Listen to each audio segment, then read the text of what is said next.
Astaghfirullah. Bismillahirrahmanirrahim. Assalamualaikum warahmatullahi wabarakatuh. Alhamdulillah wassalatu wassalamu ala Rasulillah wa ala alihi wa sahbihi wa mawalah wa la hawla wa la quwata illa billahi wa ba'd. Biasa seperti malam minggu kita mengkaji sirah Nabawi, tapi malam ini kita khusus membahas seputar binatang-binatang yang disebutkan di dalam Al-Quranul Karim.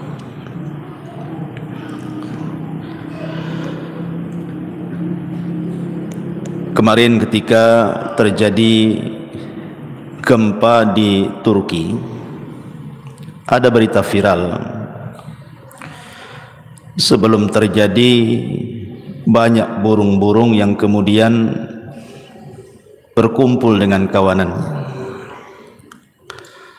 Seolah-olah burung itu menjadi sinyal akan terjadinya gempa besar di Turki. Sebenarnya fenomena seperti ini sering terjadi. Seperti kita lihat dulu sebelum ada tsunami Aceh, banyak ikan-ikan itu yang ke daratan kan itu. Kebetulan malam ini kita bakar ikan.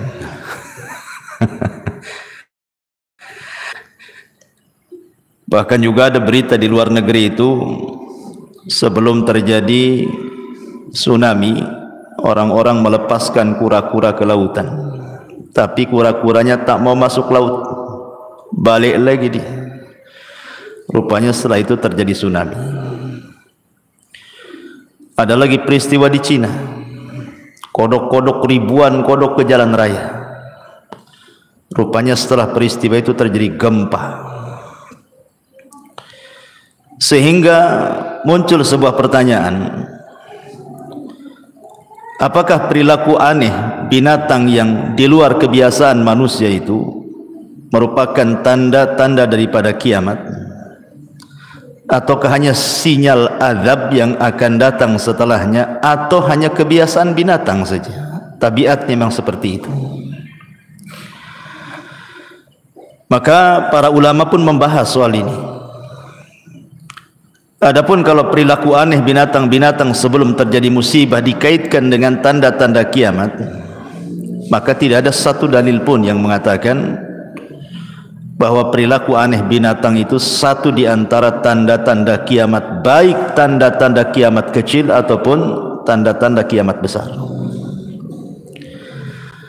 Karena dengan diutusnya Nabi saja sudah jadi tanda-tanda kiamat.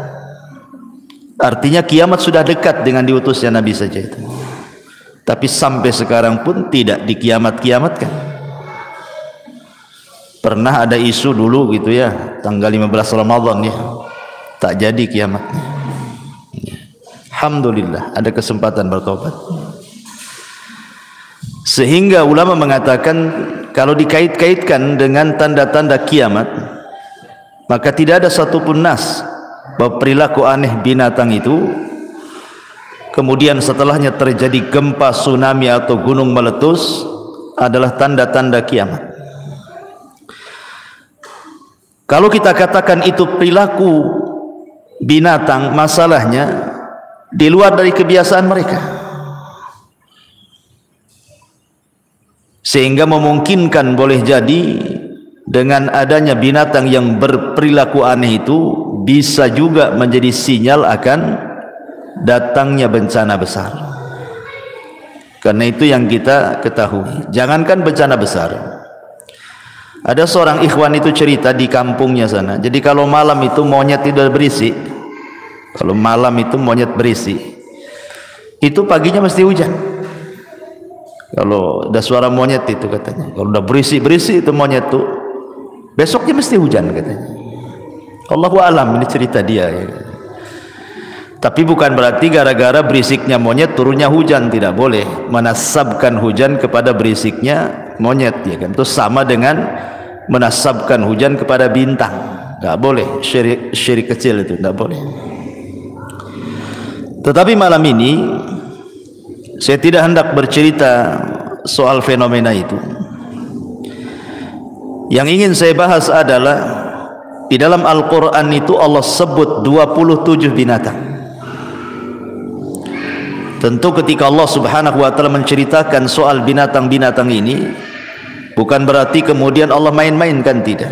Karena Allah tidak menciptakan satu makhluk pun main-main. Ma khalaqta hadza batila. Tidak ada yang sia-sia ciptaan Allah itu. Pasti ketika Allah mencantumkan nama-nama binatang dalam Al-Quran itu, pasti ada ibrah dan pelajaran. Inilah yang kita akan kupas di malam hari ini. 27 binatang yang disebutkan di dalam Al-Quran. Entah sampai jam berapa ini selesainya, ya. Kita ngaji saja kan itu, sambil menunggu yang lainnya. Yang pertama, di dalam Al-Quran Allah Subhanahu wa taala menyebut soal Al-Asad. Asad itu apa? Singa. Tetapi dengan bahasa yang lain. Dalam surah Al-Mudaththir ayat 50 sampai 51 Allah mengatakan ka'annahum humurun mustanfirah farrat min qaswara. Seakan-akan mereka keledai-keledai itu seakan-akan mereka keledai liar yang lari terkejut karena di hadapannya ada singa. Jadi terkejutnya keledai sampai lari karena melihat singa. Apa maksudnya di sini? Ayat ini sebagaimana disebutkan dalam tafsir Sahibul Kasyaf, ayat ini menceritakan tentang orang-orang musyrik yang berpaling dari Al-Quran, yang berpaling dari peringatan dan juga nasihat. Jadi orang-orang kafir itu kalau dinasihati oleh Nabi SAW, dibacakan Al-Quran mereka, Allah katakan ka'annahum humurun mustanfirah farrat min qaswara. Seakan-akan mereka keledai liar yang lari kencang karena ketakutan di hadapan mereka ada singa besar. Lihat bagaimana Allah Subhanahu wa taala mempermisalkan orang-orang musyrik yang berpaling dari peringatan. Dari sini ada pelajaran bahwa ada di antara kaum muslimin yang kalau dibacakan Al-Quran kepada mereka itu tidak mau, lari mereka. Saya kira kalau Quran dibacakan kepada jin-jin saja yang lari, manusia pun ada yang lari. Nah, coba antum, ada orang kumpul-kumpul, orang awam gitu ya, baca tuh surah Al-Baqarah di situ, apa nggak bubar orang kan gitu ya. Ngaji di sini salah tempat kau katanya kan, sana di Darul Ilmi saja kan gitu ya. Nggak mau dia dengar Quran. Rupanya bukan jin saja yang lari, orang pun lari. Jadi ada orang-orang yang berperilaku seperti itu. Dan bahaya ikhwan, orang yang berpaling dari peringatan Allah Azza wa Jalla itu bahaya. Pertama karena akan menjauhkan orang itu dari hidayah. Makanya Allah mengatakan walau alimallahu fihim khairan la asma'ahum walau asma'ahum la tawallaw wa hum mu'ridun. Dan sekiranya Allah mengetahui ada kebaikan pada mereka, tentu Dia akan jadikan mereka mau mendengar. Dan jika Allah menjadikan mereka mau mendengar, niscaya mereka tetap berpaling, sedangkan mereka betul-betul memalingkan diri. Jadi ada orang-orang itu subhanallah ya, dinasihati itu tidak mau dengar gitu. Dan antum bisa rasakanlah di keluarga gitu kan, kadang-kadang kita nasihati, kita yang sudah tahu sunnah nasihati keluarga, pasti ada yang lari. Ya, nggak mau dengar. Ah, ini ajaran sesat aja kan itu. Kemudian juga orang yang menjauh dari peringatan Allah Subhanahu wa taala, Allah katakan dalam Al-Qur'an, "Wa man a'rada an dzikri fa inna lahu ma'isyatan dhanka wa nahsyuruhum yaumal qiyamati a'ma." Jadi orang berpaling dari peringatkanku, kata Allah, maka dia akan disempitkan dadanya. Hidupnya itu akan sempit. Dan kelak pada hari kiamat akan dikumpulkan bersama orang-orang buta. Dibutakan oleh Allah Subhanahu wa taala matanya. Ini yang pertama. Yang kedua, Allah Subhanahu wa taala menyebutkan di dalam Al-Qur'an itu al-ba'udah. Ba'udah itu apa? Nyamuk. Dan itu disebutkan dalam surah Al-Baqarah ayat 26. Innallaha la yastahi an yadriba mathalan ma ba'udatan fama fawqaha. Sesungguhnya Allah tidak akan malu membuat perumpamaan walaupun dengan seekor nyamuk atau yang lebih kecil dibandingkan nyamuk. Lihat bahasa Quran, ikhwan. Allah menyebut kalimat fauq. Fauqaha. Fauq itu artinya di atas. Ya. Setelah diteliti sekarang oleh alat-alat canggih, dalam nyamuk betina, ya, nyamuk itu kan ada dua, ada nyamuk jantan, ada nyamuk betina. Nyamuk jantan itu tidak makan darah, dia makanannya sari-sari bunga. Yang makan darah itu nyamuk betina. Yang suka gigit-gigit antum tuh yang betina tuh. Ya. Rupanya setelah diteliti, dalam kepala nyamuk itu ada nyamuk lagi.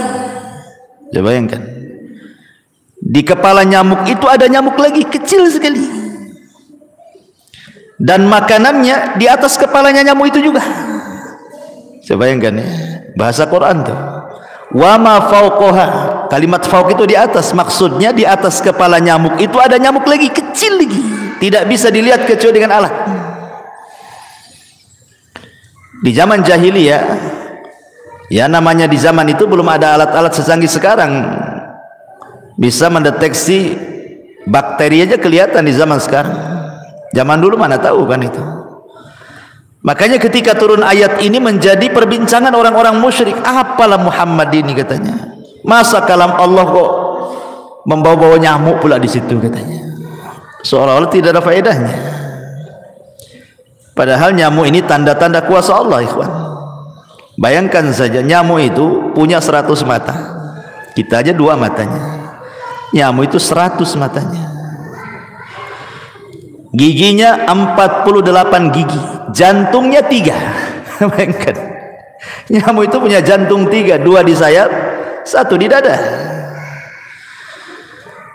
Jadi memang luar biasa.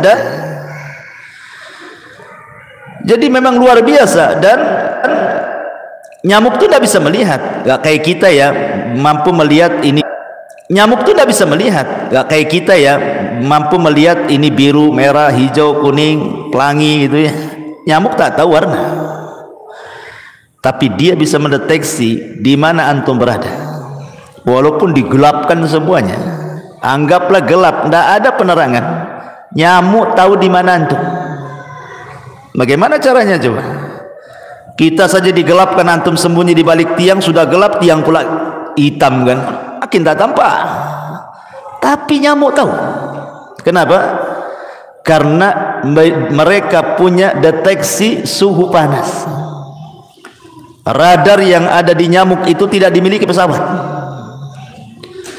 Coba bayangkan, Allah bisa menciptakan sekecil ini makhluk namanya nyamuk, tetapi punya keajaiban yang luar biasa. Artinya tidak ada yang sia-sia Allah ciptakan itu. Dan itu menunjukkan bagaimana Allah Subhanahu wa taala ala kulli syai'in qadir, mampu atas segala sesuatu, menciptakan makhluk yang luar biasa. Bahkan kalau nyamuk terbang kan antum sering dengar kan suara ngung kan gitu ya. Kok bisa? Lalat aja nggak ada suaranya kalau terbang tuh. Kenapa nyamuk kok bisa ada suara pula? Kan gitu ya. Rupanya menurut penelitian ahlinya nyamukan. Ahlinya nyamukan. Jadi nyamuk ini per detiknya itu dia bisa mengepakkan 600 kepakan per detik. Bisa bayangkan? Per detik 600 kepak. Makanya dia berbunyi. Nyamuk itu berbunyi dia. Gitu kan. Kalau lalat enggak. Ya. Kecuali lalat tertentu saja yang bunyi. Ya. Itu menunjukkan kuasa Allah Subhanahu wa taala. Subhanallah, ikhwan. Nyamuk ini kalau nyedot, maksudnya nyamuk betina ya, kalau nyedot darah kita, itu tidak langsung dicerna tuh. Dia harus nempel dulu di tembok. Kalau udah nempel di tembok baru dicerna. Sehingga rizki semut itu beda dengan rizki kita. Banyak tantangannya dia.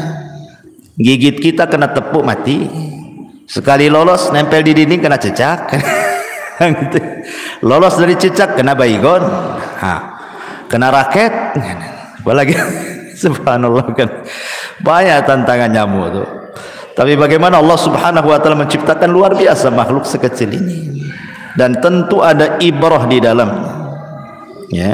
Ini yang kedua. Yang ketiga, Allah Subhanahu wa taala sebutkan kalimat bighal. Bighal itu ya semacam keledai, tapi bukan keledai, ya semacam keledai. Bighal itu beda. Dan Allah Subhanahu wa taala sebutkan di dalam surah An-Nahl ayat 8.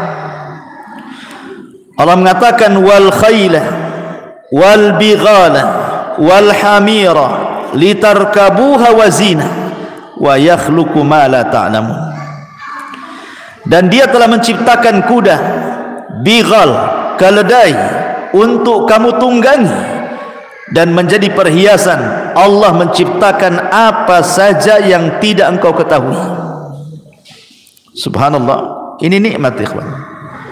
Ada beberapa binatang itu bisa dijadikan tunggangan. Karena di zaman itu kan tidak ada mobil, ya kan, nggak ada kereta, apalagi pesawat gitu ya. Sehingga yang bisa ditunggangi supaya kita tidak lelah berjalan, maka Allah ciptakan di binatang-binatang ini yang bisa kita tunggangi di sini. Ini nikmat dari Allah. Nah, kalau sekarang mungkin dikiaskanlah dengan motor gitu ya, dengan beca motor, dengan mobil, dengan macam-macam lah tunggangan itu. Maka bersyukurlah. Dulu antum jalan kaki kan lama ke pasar itu, naik motor, dah. Berapa kilo ikannya? 12 kilo Ustaz. Alhamdulillah. Sebentar aja beli ikan. Nah, bersyukur kan ada tunggangan itu. Ya. Ini yang kedua. Yang ketiga, ini ketiga. Yang keempat, al-baqaratu. Sapi betina. Dan itu disebutkan dalam surah Al-Baqarah ayat 67 ketika menceritakan tentang pembunuhan di zaman Bani Israel. Kemudian mereka datang kepada Nabi Musa untuk disingkapkan siapa pembunuhnya. Maka Musa berdoa kepada Allah dan Allah perintahkan, innallaha ya'murukum an tadhbahu baqarah. Allah perintahkan kalian untuk menyembelih sapi betina. Dan setelah disembelih, dipukulkan kepada orang mati, hidup lagi dia. Kemudian Musa mengatakan, siapa pembunuhmu? Si Anu katanya, mati lagi. Jadi hanya ngasih tahu siapa pembunuhnya, kemudian mati lagi. Mati sesaat. Faedahnya di sini, pertanyaannya, kenapa Nabi Musa memerintahkan menyembelih sapi? Kenapa enggak kambing saja atau unta yang lebih besar? Kenapa mesti sapi betina kan itu? Sehingga surah Al-Baqarah disebutkan surah Al-Baqarah itu karena ada kisah Al-Baqarah di dalam surah Al-Baqarah itu.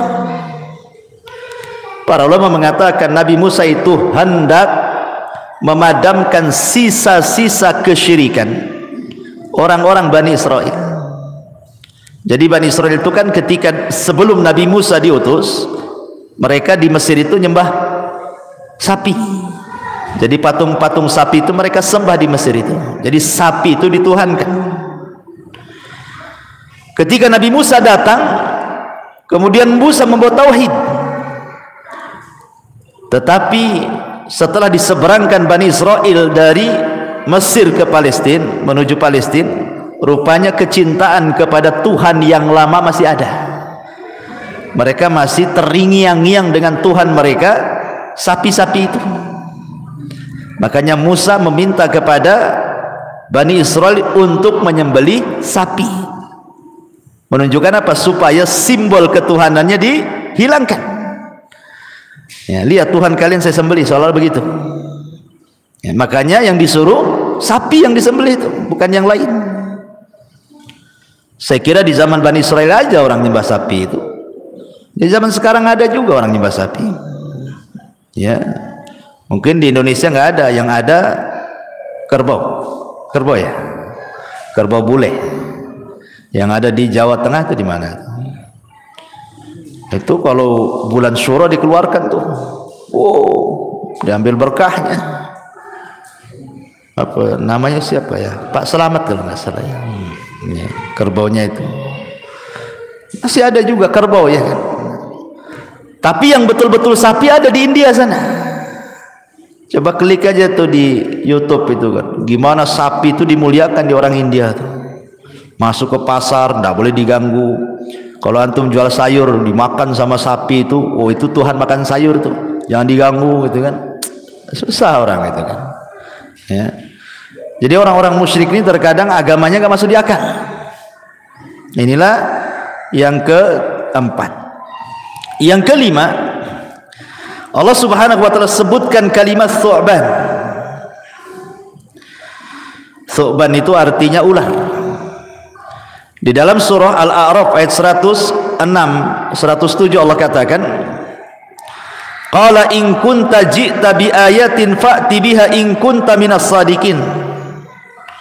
Fa alqa asahu fa idza hiya thu'banun mubin. Maka dia Musa kemudian melempar tongkatnya, tiba-tiba tongkat itu menjadi ular. Allah Subhanahu wa taala sebutkan binatang ular. Ingat, ular ini binatang yang dianjurkan untuk dibunuh, jangan dipelihara. Ular ini dibunuh karena memang membahayakan. Ingat kisah penali ular itu, mati dipatuk ularnya yang digunakan untuk nari. Coba bayangkan kan, ular yang selama ini untuk nyari uang dia gitu ya. Rupanya ular itu pula yang matuk dia mati. Ya. Berapa banyak pauk-pauk ular itu mati gara-gara dipatuk ular kan? Ya memang ular itu bukan untuk dipelihara. Bahaya ular itu berbisa. Biarkan dia hidup di tanah liar sana, habitatnya ada gitu ya. Tapi kalau dia kemudian ada di sekitar kita, suruh bunuh. Kecuali ular yang ada di rumah. Kalau antum nemu ular di rumah, jangan langsung dibunuh, tetapi bertawudlah kepada Allah, suruh dia pergi. Bisa jadi dia jelmaan dari jin muslim. Kalau sudah 3 kali meminta supaya dia pergi, tidak pergi, berarti dia bukan jin, memang ular betul. Kata Rasul, bunuh, tetapi caranya apa? Ta'awud, disuruh berlindung kepada Allah Subhanahu wa taala. Karena dulu di zaman sahabat, dalam perang Ahzab itu, dalam perang Parit, jadi ada seorang sahabat ini baru menikah, kemudian dia menjaga parit bersama Rasul. Dia khawatir dengan istrinya di rumahnya. Akhirnya kemudian dia minta izin untuk menengok istrinya, takut ada orang-orang Yahudi atau musuh-musuh orang musyrik masuk ke dalam rumahnya. Kata Rasul, ya silahkan, tapi jangan lupa bawa senjata, nanti kau kedapatan ada musuh pula di jalan. Pulang dia ke rumahnya. Ketika pulang ke rumahnya, tiba-tiba istrinya lari dari dalam rumah keluar dengan dandanan tidak menutup aurat. Cemburu sahabatnya, apa? Kata istrinya, ada ular di dalam. Akhirnya dia masuk ke dalam, dipukul ular itu. Rupanya ular itu melawan. Ular itu terkena pentungan, tapi ular itu juga sempat menggigit dia. Dua-duanya mati. Ularnya mati, sahabat ini mati juga. Kemudian sampailah kepada Nabi Shallallahu Alaihi Wasallam. Maka Rasulullah mengatakan, sesungguhnya di Madinah ini ada jin-jin muslim di rumah-rumah kalian. Maka apabila ada ular yang masuk ke rumah kalian, suruhlah mereka keluar 3 kali. Kalau tidak mau keluar, maka boleh membunuhnya dengan membaca ta'awudz, kata Nabi. Ya, jadi ini ular ini harus dibunuh, ya, jangan dipelihara aneh. Pelihara ular kalau nggak ada peliharaan lain aja. Ya. Lah Al-Quran menyebutkan tentang mukjizat Nabi Musa. Jangan pula dijadikan dalil. Musa aja kemana-mana bawa ular. Bukan ular yang dibawa Musa itu tongkat, cuman bisa jadi ular. Tapi kan sewaktu-waktu saja jadi ular itu pun mukjizat. Jadi kalau ketika jadi ular oleh Nabi Musa dipegang kepalanya jadi tongkat. Coba sekarang ular antum tuh, pegang kepalanya apa nggak batuk? Gitu. Jadi beda, jangan dijadikan dalil pula. Ya. Jadi ini yang kelima. Yang keenam, al-jarad, belalang. Allah sebutkan dalam surah Al-A'raf ayat 133. Fa arsalna 'alaihimut tufan wal jarada wal kummala wad dafadi'a wad dama ayatin mufassalatin fastakbaru wa kanu qauman mujrimin. Maka kami kirimkan kepada mereka angin tufan, belalang, kutu, katak dan darah. Ini adalah mukjizatnya Nabi Musa juga kan. Jadi ketika Bani Israel dan kaum Kipti kufur kepada Musa, maka Allah azab mereka dengan cara apa? Dikirim belalang. Di mana-mana ada belalang. Ya. Dan belalang ini juga dibuat ibarah, perumpamaan, permisalan di dalam Al-Quran ketika menceritakan kebangkitan manusia pada hari kiamat. Sebagaimana Allah sebutkan dalam surah Al-Qamar ayat 7, Allah mengatakan ka'annahum jaradun muntashir. Seolah-olah orang yang bangkit dari kuburan itu seperti belalang yang berhamburan. Karena kebangkitan manusia itu Allah contohkan dengan dua binatang kan. Pertama dengan laron. Al-qari'atu mal qari'ah wa ma adraka mal qari'ah yauma yakunun nasu gimana? Al-qari'atu mal qari'ah wa ma adraka mal qari'ah yauma yakunun nasu kal farash. Nah, di sini ada kalimat farash. Kal farashil mabthus. Farash itu artinya laron. Antum tahu laron kan? Kalau ini lagi hidup musim hujan, datang dari sawah-sawah itu kan, mengurubungi lampu tuh. Laron itu. Lihat cara terbangnya laron. Itu nggak ada aturan.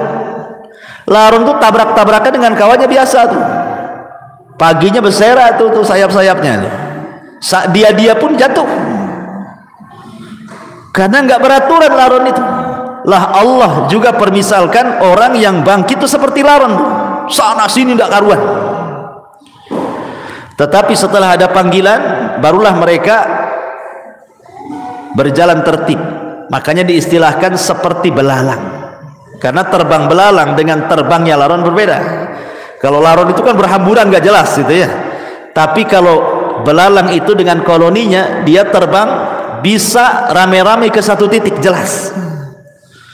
Jadi ketika awal kebangkitan seperti laron, lari sana lari sini, setelah ada teriakan untuk berkumpul di satu titik, baru mereka rame-rame ke titik tersebut. Jadi ketika bangkit seperti laron, ketika mendekati teriakan seperti belalang. Nah, gitu maksudnya. Ini juga disebutkan dalam Al-Quran kalimat al-jarad, belalang. Kemudian nomor 7 al-jamal. Jamal itu apa artinya? Unta. Dan Allah Subhanahu wa ta'ala menyebut kalimat unta ini macam-macam balafadnya. Terkadang al-jamal, seperti Allah mengatakan di dalam surah Al-A'raf ayat 40 kan, hatta yalijal jamalu fi samil khiyat, sampai ada cerita unta masuk ke liang jarum. Kemudian Allah membahasakan dengan al-ibil. Ibil seperti dalam surah Al-An'am ayat 144. Wa minal ibili isnaini. Kemudian Allah membahasakan dengan naqah, seperti mukjizatnya Nabi Soleh, naqatullah, untanya Allah. Atau membahasakan dengan al-budunu, Al-budun, seperti Allah mengatakan kalimat al-budun dalam Al-Quran, wal buduna ja'alnaha lakum min sya'airillah. Kemudian terkadang membahasakan dengan kalimat ba'ir, terkadang juga membahasakan dengan kalimat bahimatul an'am. Jadi bahasa-bahasa unta ini banyak dalam Quran. Kenapa Allah Subhanahu wa taala menyebutkan unta dalam Quran juga? Sampai Allah mengatakan, afala yamduruna ilal ibili kaifa khuliqat. Tidakkah kau lihat unta diciptakan? Karena unta ini binatang aneh. Satu, kencingnya obat. Antum kalau sakit minum kencing unta, karena kencing unta itu obat. Ya. Kencing manusia, walaupun manusia lebih mulia daripada unta, tetap penyakitnya. Coba aja kalau nggak mati minum kencing orang gitu. Apalagi kencing yang makannya gak karuan, makin lagi kan stroke, ya kan. Jadi kencing unta ini obat. Yang kedua, unta ini subhanallah ya, binatang yang paling sabar ya kawan. Antum kalau naikkan benda di kuda, kalau kuda keberatan itu pasti kuda nggak akan tenang, dia akan nyepak sana nyepak sini. Kalau dikasih beban berat, dia nggak terima kuda itu, maunya dijatuhkan aja di atas punggungnya. Tapi unta enggak. Antum kasih beban berat pun sampai dia nggak tahan, dia akan diam saja. Paling deprek gitu saja dia, duduk dia kalau nggak tahan, nggak sanggup ngangkat. Tapi dia nggak akan goyang. Coba antum binatang lain taruh barang, kalau keberatan bang ngamuk dia. Itulah kesabaran unta. Ya. Kemudian juga unta itu paling hafal siapa yang menyakitinya. Antum jangan coba-coba nyakiti unta. Hafal antum tuh, walaupun bertahun-tahun masih ingat muka antum. Ini yang nyakiti saya. Tahu dia. Ya.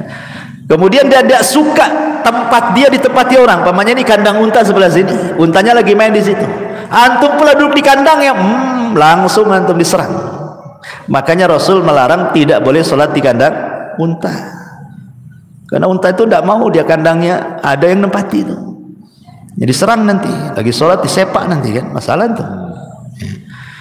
Yang lebih hebat lagi, unta itu bisa berjalan di padang pasir. Padang pasir itu kan kadang kaki aja belebes-belebes gitu kan, padang pasir dari padang pasir kadang-kadang satu lutut kita masuk itu ya, susah mau jalan, tapi dia bisa jalan karena kakinya jeber unta itu. Ya, maka itu ada istilah itu, kalau kaki jeber orang desa nih katanya, karena orang desa kan suka jalan sehat ya. Ya, kalau orang kota nggak pakai sandal aja langsung balik lagi ke rumah. tak kuat katanya, panas ya, makanya mudah sakit. Lihat orang desa itu subhanallah sehat-sehat ya, kuat-kuat mereka kakinya. Lah unta itu diberikan kemampuan bisa berjalan di padang pasir. Yang lebih hebat lagi, 3 bulan tak minum tak mati, karena dia nyimpan air. Jadi sekali minum banyak, supaya disimpan sama dia dalam tubuhnya. Jadi 3 bulan tak minum pun tak mati dia. Makanya kalau orang kemudian punya unta lari ke padang pasir, dicari dianya mati, untanya masih hidup. Dianya udah kehausan di tengah padang pasir, 3 hari tak minum nggak mati. Unta lo panas-panas di padang pasir biasa aja dia. Itulah keajaiban unta. Makanya Allah sebut dalam Quran. Ya. Kemudian juga yang nomor berapa? Nomor 9. Nomor 8. Ya. Yang nomor 8 al-hut. Al-hut. Hut itu ikan paus, ikan besar. Ketika Allah Subhanahu wa taala bercerita tentang kisah Nabi Yunus, di mana Allah mengatakan apa? Faltaqamahul hutu dalam surah As-Saffat ayat 142, maka Yunus dimakan ikan. Ya, dimakan ikan. Dan Allah menyebutkan dalam surah Al-Qalam ayat 48, apa kata Allah? Fasbir li hukmi rabbika wa la takun ka sahibil huti idnada wa huwa maqdhuh. Maka bersabarlah wahai Muhammad, jangan seperti Nabi Yunus, sahibul hut, pemilik ikan, maksudnya Nabi Yunus. Kenapa demikian? Karena ketika dia berdoa iznada, ketika dia berdoa wahwa maqdhum, ya, dalam kondisi marah. Artinya Rasul itu seolah dikatakan, wahai Muhammad, bersabarlah, bersabar kalau memang ada ujian dari kaummu, kau disakiti, kau dihina, engkau diintimidasi atau apa namanya, sabar. Jangan seperti Yunus. Yunus nggak sabar dia dengan kaumnya, malah mendoakan doa kehancuran kan. Akhirnya dia meninggalkan kaumnya sebelum diizinkan Allah. Seolah-olah menegur Rasulullah, jangan kau seperti Yunus gitu. Makanya kata Allah, kalau seandainya Yunus bukan termasuk ahli tasbih, tentu dia tidak akan diselamatkan dari perut ikan itu. Karena Yunus bertasbih, gimana tasbihnya? La ilaha illa anta subhanaka inni kuntu minadh dhalimin. Kemudian yang nomor 9, al-himar, keledai. Dan itu Allah sebutkan dalam surah Al-Jumu'ah ayat 5. Mathalul ladzina hummilut taurata thumma lam yahmiluha kamathalil himar yahmilu asfara. Perumpamaan orang-orang yang diberi tugas membawa Taurat kemudian mereka tidak membawanya adalah seperti keledai yang membawa kitab-kitab tebal, tapi keledai itu tidak paham yang dibawanya. Kenapa demikian? Orang-orang Yahudi dalam Al-Quran diperumpamakan seperti keledai, orang-orang Yahudi itu, di mana Allah sudah tetapkan dalam Taurat itu tentang kenabian Rasulullah kan. Jadi Taurat itu sudah mengisyaratkan akan muncul seorang nabi. Ketika betul-betul nabi datang, tidak beriman pula, malah diingkari. Lalu apa gunanya kitab yang kau baca itu? Makanya Allah mengatakan mereka seperti keledai yang membawa kitab. Keledai tidak paham isi kitab itu. Itu maksudnya. Kalian hari-hari baca Taurat, nunggu-nunggu nabi kapan munculnya. Sudah muncul diingkari pula. Kalian seperti keledai bawa kitab tidak paham. Gitu maksudnya ya. Jadi ini juga Allah Subhanahu wa taala menyebutkan keledai dalam Al-Qur'an dalam surah Al-Jumu'ah ayat 5. Kemudian nomor 10, al-khail, kuda. Dan itu Allah sebutkan dalam surah Al-Imran ayat 14. Ya, zuyyina linnasi hubbus syahwati minan nisa wal banil wal qanatiril muqantarati minadz zahabi wal fiddah wal khail. Di sini ada kalimat wal khail. Khail itu artinya kuda. Dan juga ketika cerita tentang Nabi Sulaiman dalam surah An-Naml kalau tidak salah kan, Nabi Sulaiman itu melihat kuda terlalaikan sampai terbenam matahari, lupa sholat. Akhirnya besoknya dia marah sama kuda, disembelih semua kudanya. Kemudian Allah ganti dengan angin, karena dia meninggalkan sesuatu karena Allah, Allah ganti dengan yang lebih baik lagi ya. Dan kuda dalam Islam itu sangat berperan zaman dulu, sebelum ada pesawat, ada tank, ada senjata-senjata. Pokoknya pasukan kuda itu pasukan elit ya. Kalau dalam militer itu apa, ada namanya infanteri ya, itu angkatan darat, angkatan laut gitu ya, yang jalan kaki itu infanteri namanya.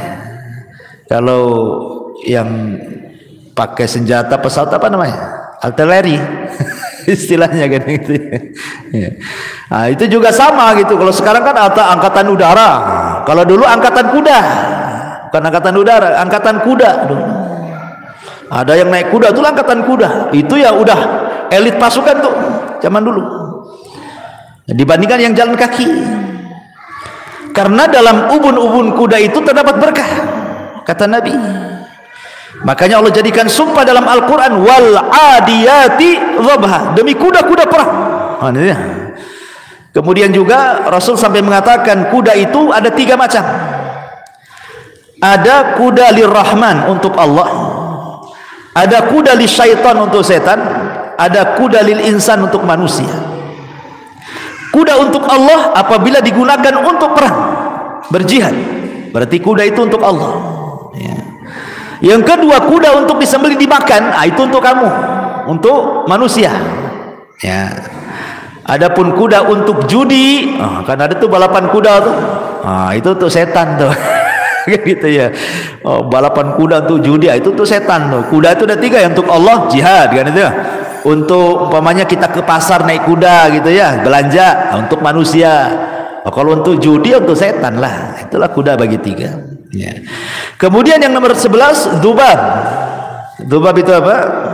Lalat. Ya. Dan itu Allah sebutkan dalam surah Al-Hajj 73. Ya ayyuhan nasu dzuriba mathalun fastami'u lah. Innal ladzina tad'una min dunillahi lan yakhluqu dzubaban. Hei manusia, telah dibuat perumpamaan kepada kalian, maka dengarkanlah oleh kalian, sesungguhnya segala yang kamu seru selain daripada Allah, sekali-kali mereka tidak akan sanggup menciptakan walaupun seekor lalat. Walaupun satu dunia sesembahan dikumpulkan, coba ciptakan lalat, gak akan bisa. Ya. Masyaallah muslimin yang dimuliakan Allah Azza wa Jalla. Dan lalat itu adalah binatang yang paling rakus. Adapun laba-laba itu binatang yang paling qanaah. Gitu ya. Jadi yang paling rakus binatang itu lalat. Yang paling qanaah itu laba-laba. Yang ngomong siapa? Yang ngomong itu Plato. Siapa Plato? Ya, tokoh Yunani lah. Itu si Plato ngomong gitu. Pernah dengar antum nama Plato? Nah, Plato orang Yunani itu. Filsafat Yunan. Kata Plato, binatang yang paling rakus lalat. Lalat nih kawan. Dia walaupun sudah makan datang lagi, ganggu antum makan. Ditepak datang lagi. Makanya antum kadang-kadang beli lem lalat kan. Biar kena kau katanya kan ya. Tapi laba-laba enggak. Laba-laba itu paling qanaah. Dia nunggu aja di sarangnya. Mana yang nempel di situ baru itulah makanan dia. Dia enggak nyari laba-laba itu, dia nunggu aja di sarangnya. Itulah qanaah, dia ridho dengan pemberian tuh. Makanya bilang sama istri antum, jadi laba-laba jangan jadi lalat gitu. Gitu maksudnya ya. Ridho dengan pemberian Allah gitu maksudnya. Jadi lalat ini dijadikan permisalan dalam Al-Quran ya. Makanya dulu kan ada dalam kitab Tauhid itu orang masuk surga karena lalat, orang masuk neraka karena lalat kan itu. Ketika ada dua orang lewat di sebuah kampung ada berhala, nggak boleh lewat kecuali korban sama berhalanya. Kata orang kampung, kau jangan lewat sebelum kau korban katanya. Aku ndak punya uang, musafir, nggak apa-apa, tangkap lalat katanya. Sembeli depan kurban itu sudah cukup untuk berhala kami. Betul-betul nangkap lalat, disembeli, masuk neraka dia. Ya. Yang satunya suruh nyembeli lalat, tak mau. Saya mau korban tapi untuk Allah walaupun lalat katanya. Akhirnya dibunuh, Allah masukkan ke surga. Kan ada ya kisah lalat itu. Kemudian yang nomor 13, ta'ir. Ta'ir itu burung.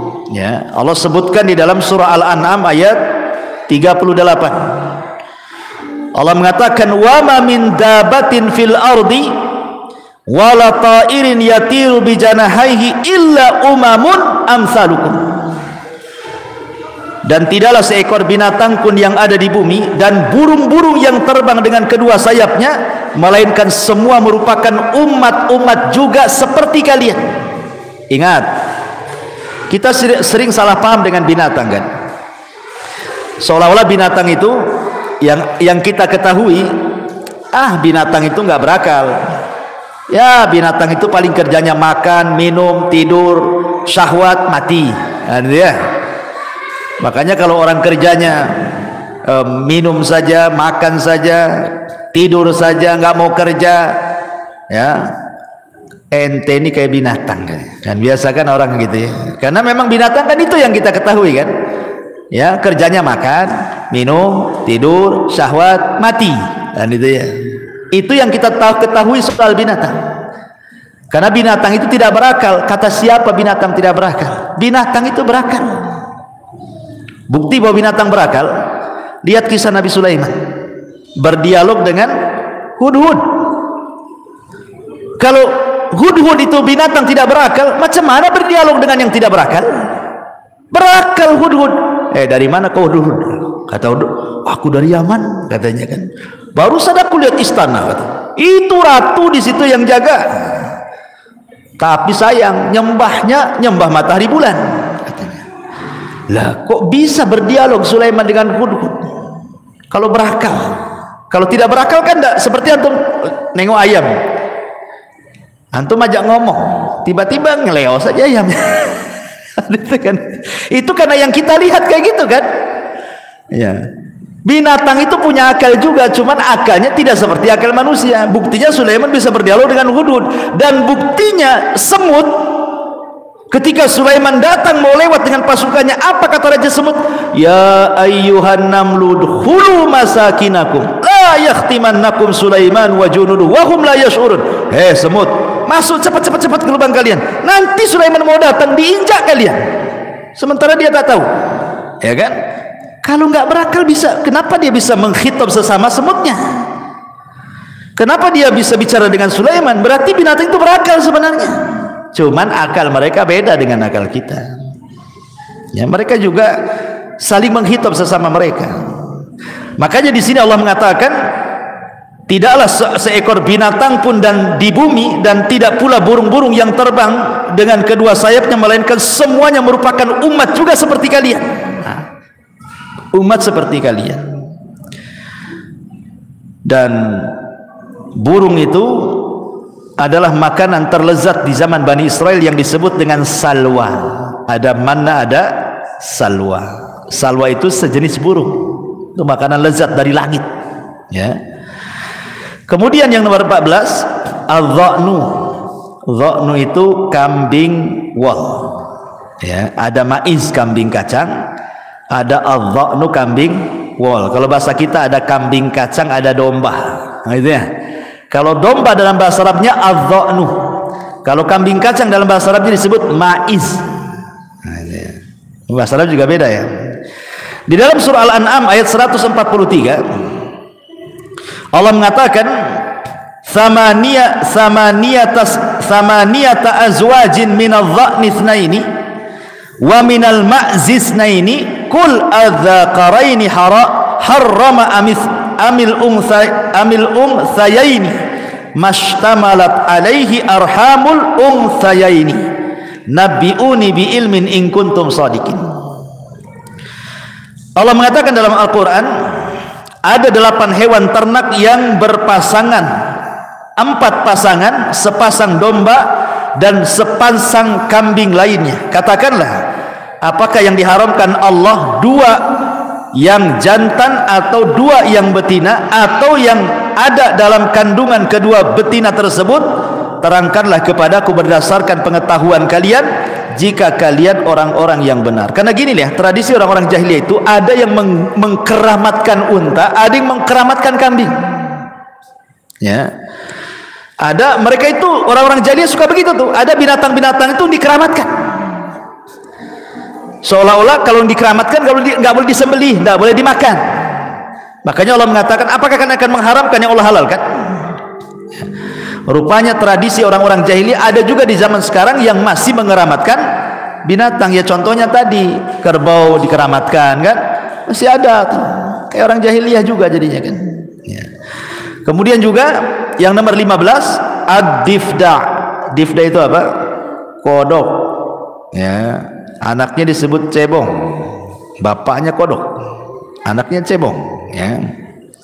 Jadi Allah Subhanahu wa taala katakan dalam surah Al-A'raf ayat 133, fa arsalna alaihimut tufan wal jarada wal kumal wad difda wad dafadi. Bahasa Arab jamaknya adalah dhafadi', mufradnya difda, satu kodok, difda banyak kodok, ad-dhafadi'. Dan Rasul melarang tidak boleh membunuh kodok, kan gitu ya. Jadi ada 3 hewan itu tidak boleh dibunuh. 4 hewan tidak boleh dibunuh ya. Salah satunya adalah kodok, tidak boleh dibunuh. Ya. Kenapa tidak boleh dibunuh? Ya karena Rasul yang mengatakan tak boleh dibunuh. Hikmahnya apa? Ada yang mengatakan karena kodok itu makan hama tanaman. Kalau kodok itu antum kejar, antum buru, antum sate, hama banyak nanti. Ya. Tapi kalau banyak kodok, banyak ular Ustaz. Bunuh ularnya, kodoknya jangan. Kan gitu kan, suruh bunuh ularnya. Ya. Baik, ini juga yang nomor 15 kodok. Yang nomor 16 al-ijlu, anak sapi. Seperti kisahnya Samiri ketika membuat patung anak sapi, ya kan? Kemudian yang nomor 17 al-ankabut. Apa al-ankabut? Laba-laba. Allah mengatakan dalam Al-Quran surah Al-Ankabut 41, Mathalul ladzina ittakhadhu min dunillahi awliya kamathalil ankabut ittakhadat baitan wa inna awhanal buyut la baitul ankabut law kanu ya'lamun. Permisalan orang-orang yang mereka menyembah selain Allah seperti permisalan laba-laba yang membuat rumah, padahal selemah-lemahnya rumah itu adalah rumah laba-laba. Kenapa Allah katakan selemah-lemah rumah itu adalah sarang laba-laba? Dan pantas nggak sarang laba-laba itu disebut rumah? Sekarang saya tanya antum, gunanya rumah itu apa sih? Gunanya rumah itu apa? Satu, supaya antum tidak kehujanan. Pertanyaannya, rumahnya laba-laba kehujanan nggak? Kehujanan. Mana ada laba-laba buat rumah ada atap? Nggak ada. Nggak ada spandeknya sarang laba-laba itu. Yang kedua, kenapa gunanya untuk rumah itu? Supaya tidak kena panas. Sarang laba-laba mana? Tetap aja tidak kena panas. Hujan kehujanan, panas kepanasan. Pantas gak disebut rumah? Kan gitu ya. Bukan masalah ininya yang kita bahas. Kalau antum lihat laba-laba, pasti dalam satu sarang tidak ada dua laba-laba. Cek semua sarang laba-laba. Tidak ada satu sarang laba-laba kecuali ada satu laba-laba. Tidak mungkin dua. Walaupun ada dua, pasti satu hidup satu mati. Kenapa? Dan kehebatan laba-laba itu, ikhwan, dia baru brojol saja udah bisa buat rumah dia. Itu laba-laba tuh. Baru brojol tuh bayinya tuh udah bisa dia buat rumah. Kan hebat tuh kalau antum punya bayi brojol langsung jadi tukang, hebat. Ya, laba-laba brojol aja bisa buat rumah sendiri dia. Itulah kehebatan makhluk Allah tuh. Laba-laba ini dia kalau kawin nih, awalnya jantan betina sama-sama dia buat sarang. Kemudian setelah jadi kawin, habis kawin si jantan dibunuh sama si betina. Kemudian si betina hamil. Kemudian si betina melahirkan anaknya. Kemudian anaknya sudah besar, dibunuh ibunya. Kemudian dia kawin lagi, maka jantannya dibunuh lagi, beranak lagi, anaknya bunuh lagi ibunya. Begitulah laba-laba. Kalau enggak dibunuh, membunuh. Itulah keluarga pembunuh itu laba-laba. Bunuh aja laba-laba itu. Makanya di sarang laba-laba itu tidak ada kecuali satu laba-laba. Enggak ada antum menemukan satu sarang dua laba-laba, enggak ada. Enggak ada. Kecuali Spiderman lah, lain lagi. Ya. Tapi kalau laba-laba ya satu laba-laba saja, dan itu kuasa Allah. Lah ketika satu rumah itu saling membunuh, menunjukkan apa? Lemahnya keluarga laba-laba. Nggak ada ketenangan laba-laba itu. Lah begitulah Allah contohkan orang-orang musyrik itu, bahwa orang yang meminta kepada patung dan patungnya yang diminta, dua-duanya lemah. Dia lemah, patungnya pula lemah. Makanya seperti sarang laba-laba. Nah, ini yang ke-17. Yang ke-18 al-farash. Farash tadi saya katakan laron artinya, seperti dalam surah Al-Qari'ah ayat 4, yauma yakunu nasu kal farash. Allah sebutkan laron, ya. Kemudian yang nomor 19 al-kiram, monyet. Allah sebutkan juga monyet dalam surah Al-Maidah ayat 65. Surah Al-Baqarah ayat 65, walaqad alimtumul ladzina i'tadaw minkum fi sabti faqulna lahum kunu qiradatan khasin. Allah sebut monyet di sini. Ya, dan monyet ini yang hidup sekarang bukan keturunan monyet-monyet yang dikutuk oleh Allah kepada Bani Israel, bukan. Nanti kalau iya antum ngikut teori Darwin jadinya. Ya. Jadi yang dikutuk di zaman Bani Israel itu, Ashabus Sabti itu semua sudah mati semua monyet itu. Tidak ada yang hidup. Mereka hanya hidup 3 hari saja. Habis dikutuk jadi monyet, 3 hari mati. Nggak ada yang hidup. Sehingga ada keturunannya, nggak ada keturunannya. Jadi nggak ada hubungan nih monyet-monyet yang di Barelang di Jembatan 5 itu dengan monyet-monyet di zaman Bani Israel dikutuk Allah, nggak ada hubungan. Itu beda kan gitu ya. Jadi Allah juga menyebut monyet dalam Al-Quran. Kemudian yang nomor 20, kumal, kutu. Allah menyebut kalimat kutu, dan itu juga disebutkan dalam surah Al-A'raf ayat 133. Kemudian yang nomor 21, al-kalbu. Allah sebut anjing. Allah sebut di 3 ayat soal anjing itu. Pertama surah Al-Maidah ayat 4. Anjing yang antum ajari sehingga pandai, maka halal buruannya. Dengan syarat dia pandai. Duduk, duduk. Lari, lari. Berhenti, berhenti. Terkam, terkam. Nah, itu pandai namanya. Duduk, berdiri. Berdiri, duduk. Tak, bego anjing ini. Dia kalau nerkam tidak boleh halal. Enggak halal makanannya karena dia bego. Tapi kalau dia cerdas, duduk, duduk. Berdiri, berdiri. Terjang, terjang. Tangkap, tangkap. Berarti kalau dia berburu pakai basmalah, halal tuh buruannya. Paham ya? Syarat halalnya harus cerdas tuh kambing. Tapi kalau bego, lari, duduk. Duduk, lari. Ini gimana nih anjing nih? Itu tidak halal buruannya karena belum cerdas. Ya.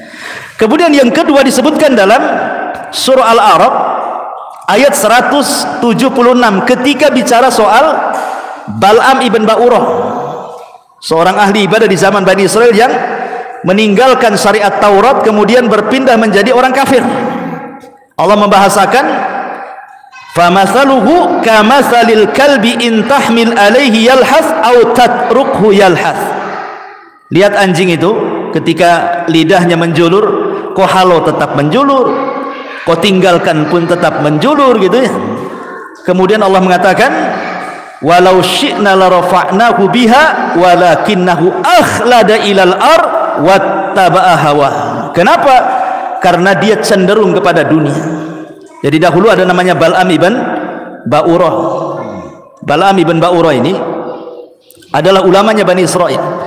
Ketika Nabi Musa ini membawa Bani Israel sampai ke Bukit Husban. Husban ini kan terbentang tuh, Bukit Husban tuh. Takutlah para pembesar kota yang berseberangan dengan Bukit Husban itu. Jangan-jangan Musa dengan Bani Israel itu akan mengusir kita. Lah di situ ada orang alim yang menguasai Ismul A'zam namanya Bal'am ibn Ba'urah. Bal'am, kau kan doanya mustajab, doakanlah Musa tuh katanya. Enak saja, masa Nabi saya doakan jelek? Tidak bisa.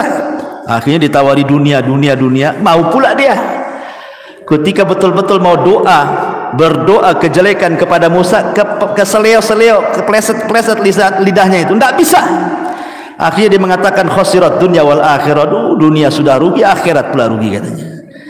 Akhirnya terjerumus kekufuran kepada sekali gitu. Enggak ada lagi Bal'am kembali kepada Taurat. Lah Allah mengatakan di sini permisalan Bal'am itu seperti anjing.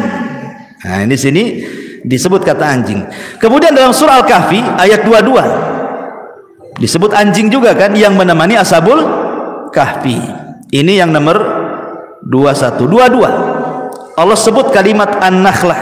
Nakhlah itu artinya tawon, dan itu disebutkan dalam surah An-Nahl juga ayat 68. Kemudian 23 An-Naml. Allah sebut semut. Seperti dalam kisah Nabi Allah Sulaiman kan, di mana Allah Subhanahu wa taala katakan, ya ayyuhan namlu dkhulu masakinakum la yakhtimannakum Sulaiman wa junuduhu wa hum la yash'urun. Ini dialognya semut sesama semut kan, menunjukkan bahwa binatang itu berakal. Karena semut berdialog dengan semut. Sulaiman akan datang. Sulaiman dengar. Tiba-tiba apa dalam Quran itu? Fatabassama dhahikan. Sulaiman pun tersenyum. Bayangkan. Sulaiman tersenyum. Kata para ulama, lihat bagaimana Sulaiman mengajarkan adab senyum. Ya, walaupun ke semut senyum. Tapi Sulaiman senyum ke semut karena paham. Jangan pula antum nengok semut di dinding senyum. Kenapa tuh Sulaiman senyum katanya sama semut katanya? Nggak ada hubung kait, ya kan? Kemudian yang nomor 23 hudhud. Ini pun sama di surat An-Naml ayat 20. Kemudian yang nomor 24 al-fil. Allah sebut gajah dalam surah Al-Fil. Kemudian yang nomor 26 Allah sebut ghurab, gagak. Dalam kisahnya Habil dan Kabil, surah Al-Maidah 31. Ketika Habil dibunuh oleh Qabil, bingung, jasadnya berhari-hari mau diapain tuh. Akhirnya dia melihat gagak, dia bunuh sesama gagaknya, kemudian mengeruk tanah dan menguburkannya. Maka kemudian Qabil pun mengatakan, ya wailata a'ajaztu an akuna misla hadzal ghurab, katanya, fa uwariya sawata akhi fa asbaha minan nadimin. Oh celaka aku, mengapa aku tidak mampu berbuat seperti gagak itu, katanya, sehingga aku dapat menguburkan mayat saudaraku, katanya. Terkadang binatang itu bisa dijadikan pelajaran, kan itu. Ini yang nomor 24 ya, 26. Kemudian yang nomor 27 Allah sebut al-khinzir. Khinzir itu apa? Babi, ya. Dan itu rata-rata Allah ketika menyebut kalimat babi itu di dua tempat. Pertama mengharamkan, dan yang kedua mengutuk manusia jadi babi. Adapun yang mengharamkan babi bisa dilihat dalam surah Al-Maidah ayat 60. Adapun orang yang dikutuk jadi babi, itu di surah Al-Maidah ayat 60-nya. Ya, jadi ada orang-orang yang dikutuk menjadi babi. Siapa orang-orang yang dikutuk menjadi babi? Ada sebagian ahli tafsir mengatakan yang dikutuk jadi babi itu adalah orang-orang kafir yang meminta kepada Isa supaya Maidah turun dari langit. Karena ada kisah Nabi Isa itu, orang, ya Isa turunkan Maidah dari langit, makanan dari langit, katanya. Inilah yang dikutuk jadi babi. Satu riwayat. Tapi ada yang mengatakan yang dikutuk jadi babi itu adalah ashabus sabti. Sebagian mereka dikutuk jadi kera, sebagian mereka dikutuk jadi babi, ya kan? Jadi ada orang-orang yang dikutuk jadi babi.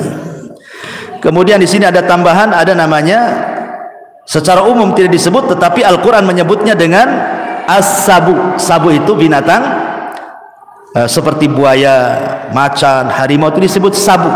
Ya, sabu itu binatang yang muftarish, ya, bukan binatang-binatang jinak, dia liar. Itu disebut sabu. Quran juga menyebutkan kalimat sabu, dan ada juga Quran menyebutnya dengan dabatul ardi, rayap. Rayap. Ketika Sulaiman sedang di singgasananya digerogoti oleh rayap, kan? Akhirnya kemudian tumbang Sulaiman karena tongkatnya itu digerogoti rayap. Kan Sulaiman lagi duduk nih sambil pegang tongkat. Rayap itu menggerogoti tongkatnya. Ketika tongkatnya sudah habis sama rayap, teguling juga Sulaiman. Maka kata jin, coba tahu Sulaiman udah mati dah lama, ngapain pula saya kerja, katanya. Menunjukkan jin tidak tahu yang gaib, kan. Apalagi dukunnya makin nggak tahu yang gaib. Kan referensinya dukun kan jinnya nggak tahu yang gaib, dukunnya pula sok tahu yang gaib, kan. Maka mereka para pendusta. Inilah berarti semuanya 29, ya. 29 binatang di dalam Al-Quranul Karim. Tapi saya kira cukup karena pas jam 9 juga. Ya, untuk kismu bakar-bakar bisalah segera, ya, kita tutup. Subhanakallahumma bihamdika asyhadu an la ilaha illa anta astaghfiruka wa atubu ilaik. Wallahu ta'ala. Assalamualaikum warahmatullahi wabarakatuh.